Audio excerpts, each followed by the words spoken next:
Friend, we discuss exercise 9.1 of class 10th, question number 15.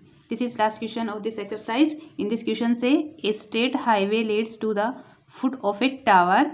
A man standing at the top of tower observe a car at an angle of depression of 30 degree. Angle of depression कब बनता है? जब हम अपनी eyes से नीचे की side देखते हैं तब हमारा एंगल ऑफ डिप्रेशन बनता है. Which is approaching the foot of the tower with a uniform speed. 6 second later, 6 minute के बाद the angle of depression of the car found to be 60. 6 minute के बाद जो एंगल ऑफ डिप्रेशन है वो कितना मिलते हैं? 60 डिग्री, जब वो उसकी साइड मूव करते हैं. Find the distance taken by the car to reach the foot of tower from this point. हमको डिस्टेंस फाइंड आउट करनी है कार की जो कि टावर की ओर मूव करती है और कितना टाइम ट्रेवल करती है. क्लियर है? इसको हम डायग्राम से समझते हैं और इसको सॉल्यूशन निकालते हैं. हम मानते हैं ये एक हॉरिजॉन्टल रोड है, इसके ऊपर एक आदमी खड़ा है. टावर ये मान लीजिए हमारा. तो याद रखना कि टावर के ऊपर आदमी खड़ा है तो इसको हम और ऊपर नहीं करेंगे, यही हमारी टॉप होगी. क्लियर है? यहाँ से वो एंगल ऑफ डिप्रेशन बताया उसने. देखता है नीचे की ओर एक कार मूव कर रही है.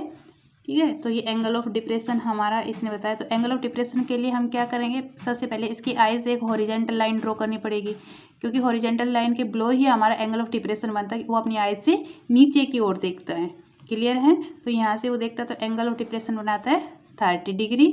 और फिर ये कार है, ये मूव करके हमारे दूसरी जगह आती है. मान लीजिए ये मूव करके इधर आ रही है और यहाँ पे उसका एंगल ऑफ हॉरिजॉन्टल से बनेगा यहाँ पे एंगल ऑफ डिप्रेशन ये. तो ये एंगल हमारा हो जाएगा 60 डिग्री. क्लियर है?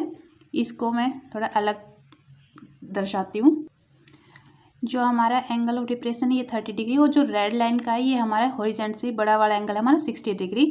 जब ये कार 6 सेकेंड के बाद मूव करके यहाँ पर आती है, इनको हम पॉइंट को नाम देते हैं AB. मान लीजिए हमारे पास टावर है और एक कार मूव करती है, C पॉइंट से चलती है और D पर आती है. क्लियर है? तो हमको इसके अंदर बोला है कि जब ये इसके डिस्टेंस कवर किया 6 सेकेंड तो ये टावर की ओर आ रही है, तो इसके बीच की जो डिस्टेंस है ये कितने सेकंड में कवर करेंगे. तो हमको इसका टाइमिंग निकालना है कितने सेकंड में कवर करती है. क्लियर है? और हमारा एंगल ऑफ कितना है यहाँ पे 30 डिग्री डिप्रेशन और ये एंगल हमारे यहाँ से यहाँ तक कितना है 60 degree. Okay.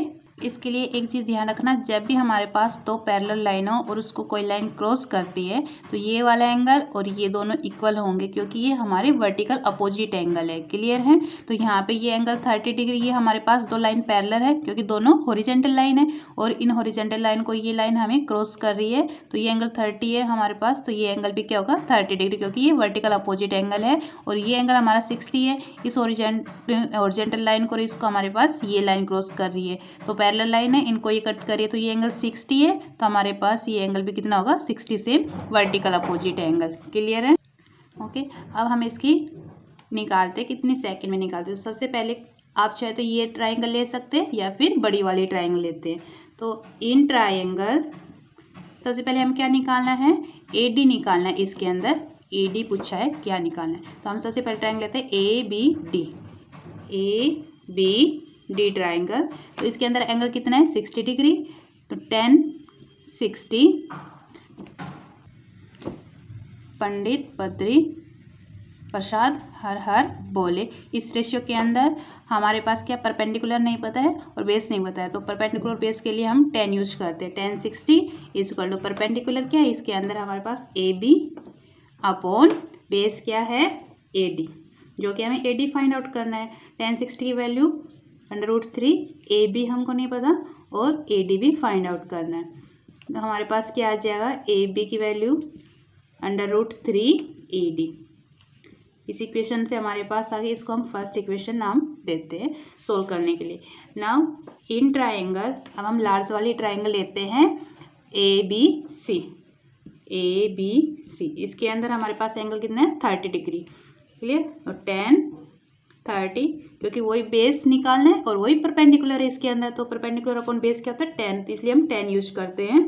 Equal to AB upon इसका बेस क्या है AC और परपेंडिकुलर क्या है AB. क्लियर? 10 30 की वैल्यू होती है 1 अपॉन √3 इक्वल टू AB और AC. अब AB अपॉन AC को हम क्या लिख सकते हैं इसमें, अभी इसको AC रखते हैं, क्रॉस मल्टीप्लाई कीजिए, AC is equal to √3AB। यहाँ से AC की वैल्यू आ गई हमारे पास √3AB। इसको हम इक्वेशन नंबर 2 देते हैं। यहाँ से अब हम AB की वैल्यू निकालते हैं, तो AC अपॉन √3, क्लियर है। इसको दीजिए नंबर 2, ओके। अब हमारे पास AB की वैल्यू यहाँ भी √3AD और AB की वैल्यू हमारे पास यहाँ भी है AC अपॉन √3।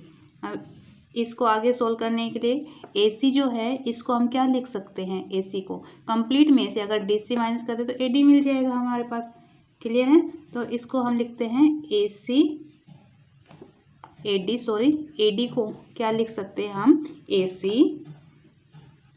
अब जो इक्वेशन फर्स्ट है AB की वैल्यू इसमें और AB की वैल्यू इसमें है, तो फर्स्ट वाली इक्वेशन अगर सेकंड में पुट करते हैं, put equation first in second, तो AB की वैल्यू क्या है हमारे पास √3AD equal to AC upon √3। यहाँ पे जो AB है इसकी जगह हमने ये वैल्यू पुट कर दिया √3AD और AC अपॉन √3। अब इनका क्रॉस मल्टीप्लाई कीजिए, तो यहाँ से AC की वैल्यू फाइंड आउट हो जाएगी, √3 से कट हो जाएगा 3AD। अब AC की वैल्यू हमारे पास क्या आ गई 3AD, और अब हमारे पास AC की वैल्यू है तो कंप्लीट में से ये माइनस कर देंगे तो हमारे पास AD आ सकती है। लेकिन ये टाइम का क्वेश्चन है जिसके अंदर हमें डिस्टेंस और टाइम है, तो थोड़ा सा इसके अंदर अलग यूज करना। इसमें क्या करना है, AD प्लस CD, AD और CD को हम ऐड करते हैं तो हमारे पास क्या आते हैं AC, कंप्लीट AC, क्लियर है। AC को क्या लिखा हमने, इसको AD प्लस DC। थोड़ा सा ध्यान से देखना, अभी ये 6 सेकेंड है तो AD को हमने लिखा, यहाँ से CD की निकालते हैं, AD plus CD equal to AC क्या है 3AD। यहाँ पे AC है, AC की वैल्यू पुट कर दी 3AD। अब AD यहाँ पर AD एक साइड लेके जाइए, 3AD यहाँ पे प्लस है माइनस के AD, तो CD क्या आ जाएगा हमारे पास 2AD। CD की वैल्यू क्या आ गई 2AD।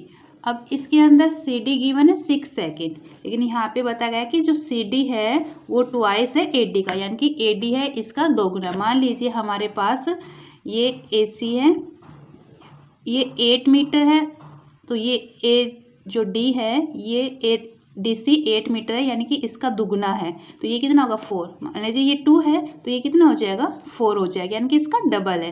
तो इसने बोला है कि जो CD है ये कितने सेकंड ज़्यादा है, 2 टाइम्स ज़्यादा है AD से। तो अगर CD हमें गिवन है 6 सेकेंड तो AD क्या आ जाएगी, उसका हाफ होगी, सिंपल सी है। जब ये दुगना यानी कि इसका हाफ है तो हाफ के लिए क्या करेंगे, AD को निकालना होगा, तो CD का हाफ, तो ये इसके नीचे CD/2, तो AD की वैल्यू क्या आ जाएगी, CD हमारे पास कितना है 6 गिवन है, 6/2 यानी कि 3 सेकेंड, और इसमें पूछा गया है AD की वैल्यू जो कि क्या आ गई 3 सेकेंड, और ये इसका आंसर है, क्लियर है।